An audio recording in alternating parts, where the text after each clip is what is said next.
The thing about the Luigi Mangione case is that it has brought to bear something truly terrifying beyond what has been discussed in the news. It has revealed that artificial intelligence is already deciding who lives and who dies.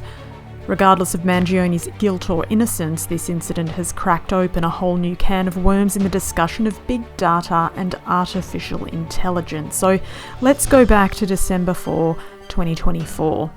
On that day, UnitedHealthcare CEO Brian Thompson was shot outside a New York hotel, and at the scene, the killer left a message: delay, defend, deny. Now, this is a phrase that has long been used by critics of the American health insurance system, a system that some say profits by denying care to the most vulnerable. Delay paying your claim, defend every lawsuit, deny coverage. And that's a slow grind that can devastate lives. Under Thompson's leadership, UnitedHealth used artificial intelligence, a system called NH-Predict, to decide how long elderly patients could actually stay in care. But here's the thing, the algorithm had a 90% error rate, and this was known, but it was used anyway because less than 1% of people ever appealed. Now this brings us to something deeper, a concept called the monstrous-digital, a phrase coined by Australian academic Dr. Laura Glitsos. And it's not about killer robots, it's not about monsters on the screen. What she says is that it's about how digital systems erase humanity, turning people into problems to be optimized or ignored. Like Frankenstein or Dracula, the monstrous-digital straddles a line between the human and the non-human, between what we understand and what we fear. It's not just scary, it's seductive too, because it's efficient, it's profitable.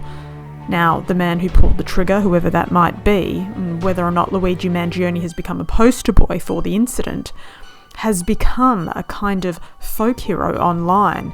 Again, it's not about the crime though, or the CEO's choices, it's about a system that increasingly runs itself. AI systems now determine who gets care and who doesn't, and doctors can disagree, and they have. Patients suffer, but the algorithm still wins. And that's the monstrous-digital at work. Cold, scalable, profitable. And it's built to remove compassion from the equation. Reducing people to data has a history too, a very dark one. You can look up some of the work that has been done on how IBM entered into World War II, which is surprisingly grim. From punch cards to profiling, numbering has always preceded monstrosity. Please keep it in mind, because these same tools are cleaner, they're invisible, they're algorithmic. And the question isn't whether AI is evil, it's who gets to decide when a person is no longer worth the cost. Do we want to leave that up to a machine, an algorithm?